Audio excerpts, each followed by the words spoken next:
Madam President, I'd like to echo the words of our senator from South Dakota about Veterans Day. We weren't here. In my state of Alabama, we have 400,000 veterans that have served our country and served our country well. A lot of them put their life on the line. We have a lot of injuries, and I just want to thank them for what they've done, being that we weren't here in chamber on Veterans Day, and I want to again thank them for their service, and hopefully in the future we can talk more about our veterans here in this chamber, because there's not a more special group than that. I also want to start today by taking time to honor my departing Chief of Staff, Stephen Boyd, and thank him for his service to the state of Alabama and to our country. You know, for the past 2 years, Stephen has been at the center of every decision and every action we've taken on behalf of the state of Alabama in my office. And after nearly 2 decades of public service, we say goodbye to this integral part of our team. You know, when you run for Congress, you learn that people are quick to give you advice, especially when you've had a lifelong career in something outside of politics. One tip I heard over and over was hire a great chief of staff. But when I thought about what would make a good chief of staff, I decided I needed someone with 3 main qualifications. 1, someone who knew the federal government. 2, someone who knew the great state of Alabama. And number 3, someone who would lead with integrity.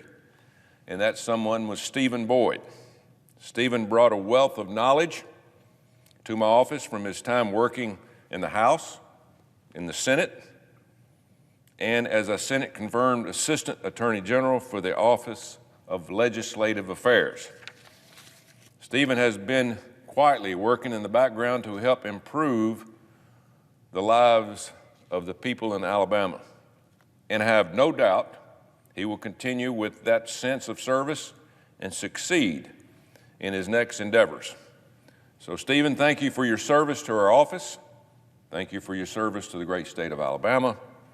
And thank you for your continued long service to the great country that we live in. Meanwhile, our work here in Washington continues. Moving forward, Congress has a lot to do to get our country back on track with a lot of division. Last week, millions and millions of Americans across the country took part in one of the most sacred traditions that we have here. It's called voting. The right to vote in free and fair elections is the cornerstone of our democracy. I was proud to see so many Alabamians exercise that right, and also people across our country. Voting is the best way for the American people to tell the government how they feel about our performance. That's how we're evaluated. As expected, the people used that opportunity last week to send a message to us up here in D.C. No more one-party rule in this building.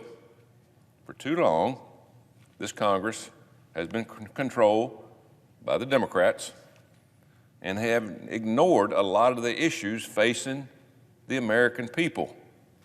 As inflation has skyrocketed, my Democratic colleagues continue to spend trillions of dollars on partisan bills that has made the problem worse. My Democratic colleagues passed the so-called Inflation Reduction Act a few months ago. You know, the name of the bill, which was intentionally misleading, has really nothing to do with the contents. There's a lot of contents in that bill, a lot of money being spent, a lot of money going to so-called climate change. Is that going to help inflation? Is that going to help the American people as we speak? No, it has not. My Democratic colleagues need to know that the legislation will do nothing, absolutely nothing, and has not done nothing at the present time to help inflation. But it does spend nearly $750 billion, with a B, more dollars on radical left-wing priorities, many of them focused on green energy policies that have accelerated our economy's slide toward recession. You know, we are all environmentalists. We all love our environment, but we also love the people in this country from top to bottom. And the people come first. The lives of the people in this country come first. So as gas prices hit record highs and home utility bills are expected to go through the roof this winter, and they've already started, this administration has done nothing, absolutely nothing, to ease the pain. And our president last week said after the election, what do you plan on doing to help in the future to the American citizens? What do you want to change? He said nothing.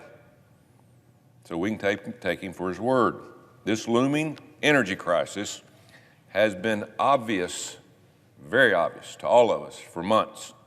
Yet President Biden and his allies have nothing to stop it from happening. Prices will continue to go up. We have no answers. And that's why we're here. We're here to have answers for the American people.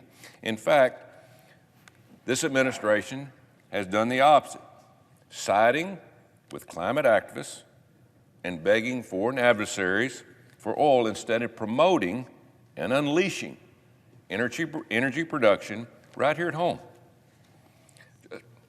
Just a couple of weeks ago, President Biden promised a group of climate protesters that there would be no new drilling while speaking at a campaign rally. There's no answers in that statement for the American people, who we represent. In addition to inflation and painful high gas prices, leadership in D.C. has done nothing to address the rising crime ravaging our communities. The wide open borders, it's a magnet for cartels and deadly drugs. I've recently visited the southern border to see the madness taking place just a few weeks ago and what it's costing the American taxpayers. I visited Eagle Pass, Texas. At Eagle Pass, which is the Del Rio sector, they control 200 miles of the border. That's basically just a third of the border on our southern tip of the United States. Only 1/3. We are spending $15 million a month just processing the illegal immigrants coming across the border. That's only the cost of processing. They come across and they're released into our country no less than 72 hours after they're brought across our border. And they go to no telling where, all over our country. It is a taxpayer's nightmare.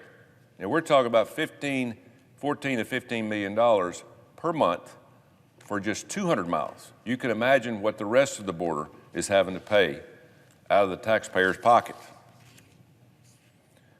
And one thing I want everybody to understand, I keep hearing about how our border is secure. Folks, our border is not secure. I was almost run over by the herd of people coming across the line early one morning, standing there, and people are excited about being the United States of America, but we know not who they are. Most can tell us where they're coming from, but they have no identification. As of today, we have taken people from 180 different countries. A lot of them are here